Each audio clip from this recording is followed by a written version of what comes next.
The Philippines will not give a single square inch of our territory to any foreign power.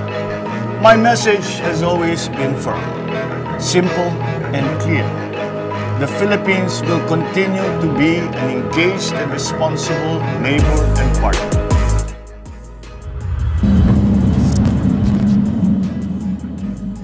Magandang araw mga ka-aerial defense, may ibabahagi na naman ako sa inyo dahil ngayong araw na ito ay may bagay tayong pag-uusapan. Pilipinas at Amerika tuloy ang pagpapalakas ng alyansa dahil sa lumalalang tensyon sa West Philippine Sea. Pero bago tayo magpatuloy, wag mo muna kalimutan mag-like, share, and subscribe. Paki-follow at like muna ng aming page na nasa description na ang link. Sinabi ni Pangulong Ferdinand Marcos Jr. noong linggo na kailangan ng Pilipinas ang Estados Unidos at iba pang mga kaalyado sa gitna ng pagtaas ng tensyon sa West Philippine Sea, habang inulit niya ang kanyang panata na hindi ibibigay ang 1 pulgada ng teritoryo ng bansa. Today, Honolulu hosts the headquarters of the U.S. Indo-Pacific Command.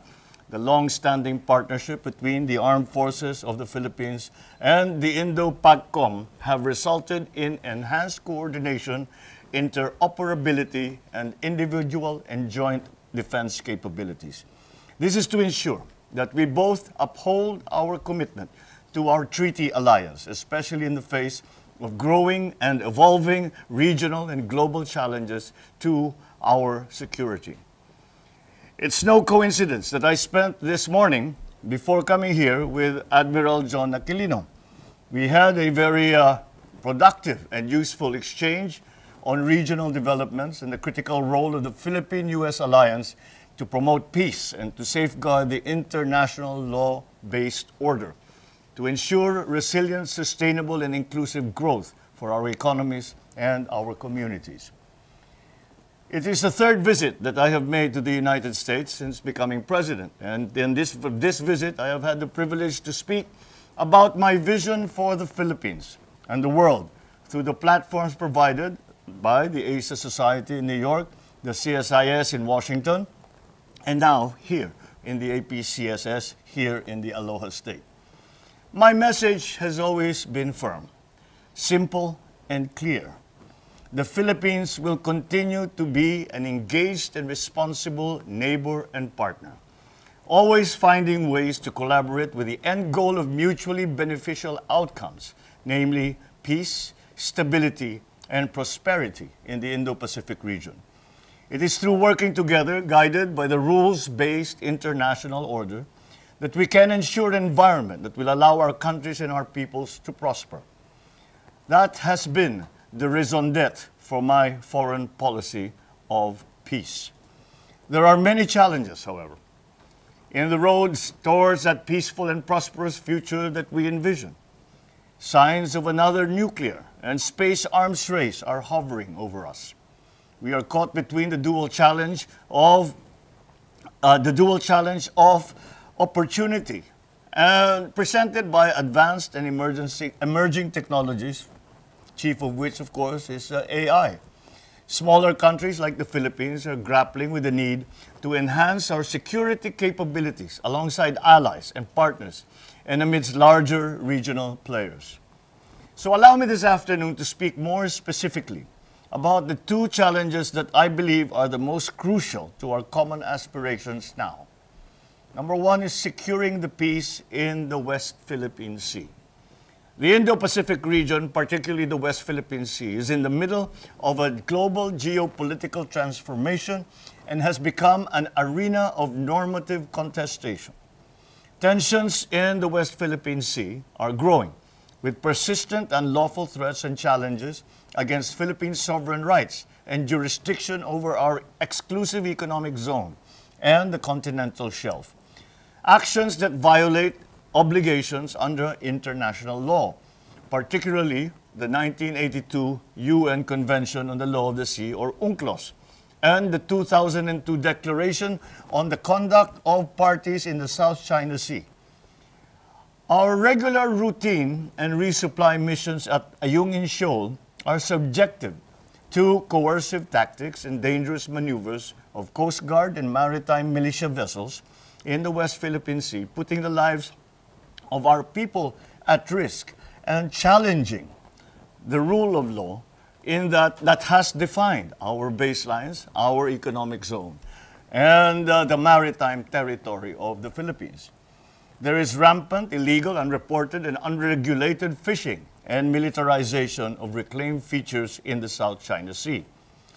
There have been recent missions to Escoda and Romulo Reef, which revealed a direct correlation between the presence of maritime militia vessels and reef damage in those features. If only for that, the impact of on biodiversity and the environment I'm afraid, are assessed as possibly already irreversible.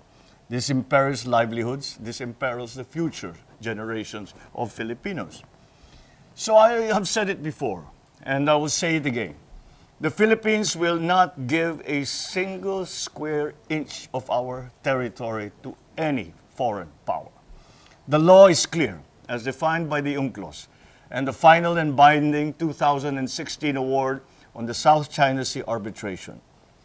Supported by the rules-based international order and our growing partnerships, both time-tested and new ones, we will insist on the preservation of the sovereignty and integrity of the country, while working closely with international partners in the bilateral, regional, and multilateral settings in developing rules and processes to address these challenges.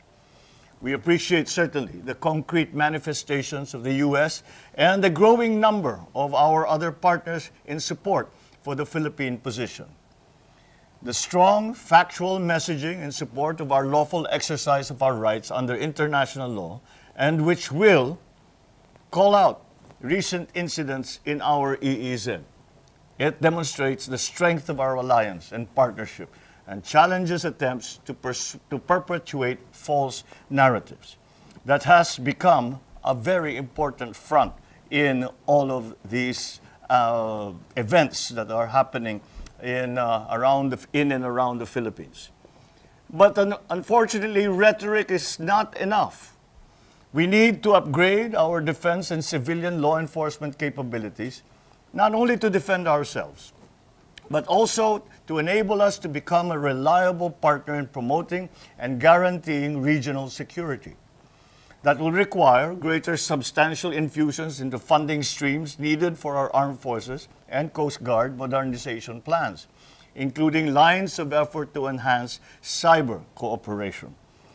I am optimistic from our recent engagement with our American counterparts, including U.S. legislatures and certainly in the executive department, to elevate our partnership and dedicate resources to match our commitments.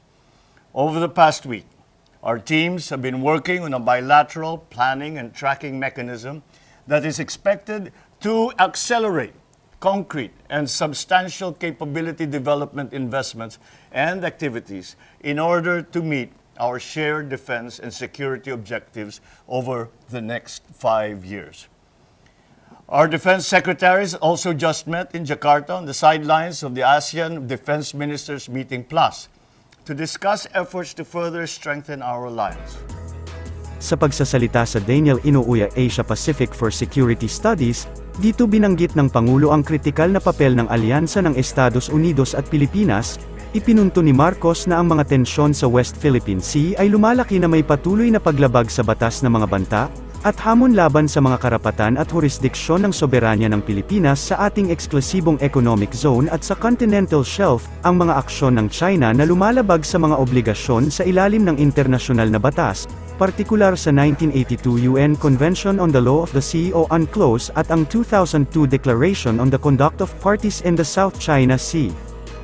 Nanindigan siya na ang Pilipinas ay hindi magbibigay ng kahit isang pulgadang sukat ng ating teritoryo sa anumang dayuhang puwersa. Ang UNCLOS ay isang internasyonal na kasunduan na nagpasimula ng isang komprehensibang rehimen ng batas at kaayusan sa mga karagatan sa mundo. Nagtatag din ito ng mga tuntunin na namamahala sa lahat ng paggamit ng mga karagatan at ng mga mapagkukunan nito. Binisita ni Pangulong Ferdinand Marcos Jr.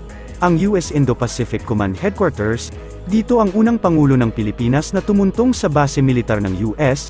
Ayon sa Malacanang, makikipagpulong ang Pangulo sa US Indo-Pacific Command, sa pangunguna ni Admiral John Aquilino, Ang pinakamataas na ranggo na commander ng militar sa rehiyon ng Asia Pacific, inaasahang sasagutin ng Pangulo ang mga pagpapaunlad ng panrehiyong seguridad tulad ng South China Sea sa pulong.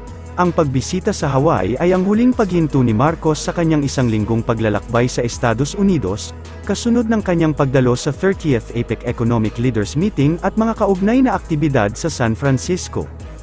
Para sa mas madaming update tungkol sa ating defense, abangan lamang ang aking mga bagong video.